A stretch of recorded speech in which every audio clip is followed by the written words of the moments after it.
আজকের রেসিপি হলো পাকিস্তানের বিফ পেশোয়ারি।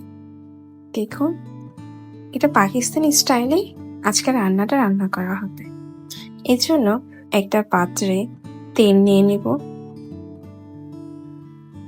তেলটা হালকা কিছু গরম হলে এর মধ্যে আমি 2 কেজি গোস্ত বড় বড় কেটে দিয়েছি। এখানে 2 কেজি পরিমাণ মাংস রয়েছে।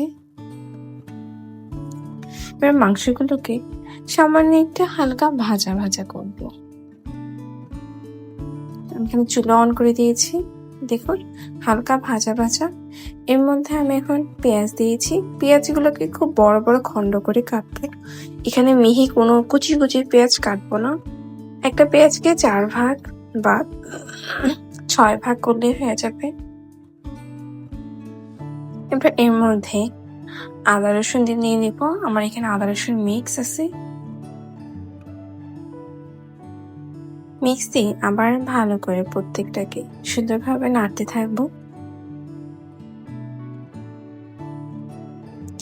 এই রান্নাটা টোটালি মশলা ছাড়া, হলুদ মরিচ ছাড়া রান্না করা হয়। এটাকে হালকা হালকা করে ভালোভাবে নাড়বো। তারপর এখন প্রায় 1 চামচের বেশি গোলমরিচ দিয়েছি, কালোটা।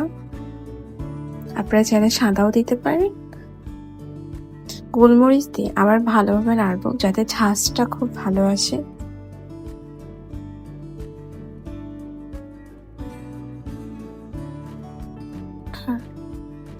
কিছুক্ষণ নাড়ার পরে এখন এর মধ্যে প্রায় 1 চামচের মতো লবণ দিয়ে নিব। লবণ দিয়ে ভালোভাবে নাড়বো। এখন এর মধ্যে প্রায় 15টার মতো কাঁচামরিচ, মাঝখান থেকে 15 থেকে 20টা পরিমাণ কাঁচামরিচ কুচি করে দিব। 4টা টমেটোকে মাঝখান দিয়ে অর্ধেক করে নিব, 4 থেকে 5টা পরিমাণ। একটা গাজর দিয়েছি, এটা অপশন, আপনারা চাইলে দিতে পারেন, নাও পারেন। এখানে এতগুলো মরিচ দেওয়ার কারণ হচ্ছে এখানে কোনো পরিমাণ গুঁড়া মরিচ গুঁড়া দেওয়া হবে না, তাই মরিচ কাঁচামরিচ পরিমাণ বেশি দেওয়া হয়েছে। এর মধ্যে আমি এখানে প্রায় 6-7টার মতো বড় বড় ইন্ডিয়ান যে রসুনগুলো ওগুলো দিয়েছি। বড় বড় কিছু আলু দিয়েছি। আপনারা চেষ্টা করবেন আলুগুলোকে আস্তে আস্তে দেওয়ার জন্য আর রসুনটাকে আস্তে দেওয়ার জন্য। ও লাস্টে সিদ্ধ হতে হতে আস্তে গলে যাবে। এবার প্রত্যেকটাকে আবার ভালোভাবে ভাজবো।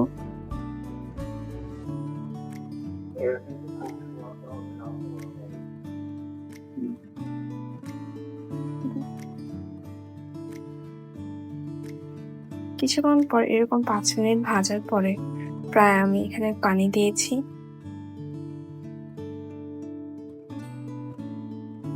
পানি দিয়ে বেশি করে পানি দিব, আস্তে আস্তে এটা শুকিয়ে আসবে। এটা কিছু সিদ্ধ হওয়ার জন্য ঢেকে রেখে দিব।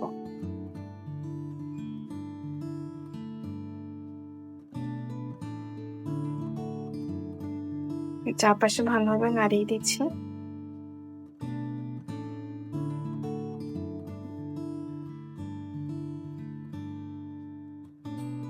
এবার এটাকে ঢেকে দিব প্রায় আধা ঘন্টার জন্য। এই রান্নাটা খুব সময় লাগবে, আমার প্রায় 2 ঘন্টার মতো কাছাকাছি লেগেছে।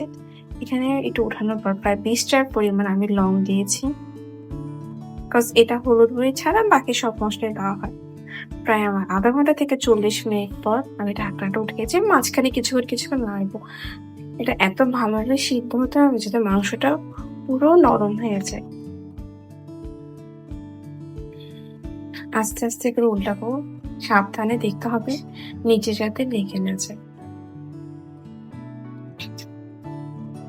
আমি ঢেকে দিয়েছি। আবার আমি আধা ঘন্টা পর ঢাকনাটা উঠিয়েছি।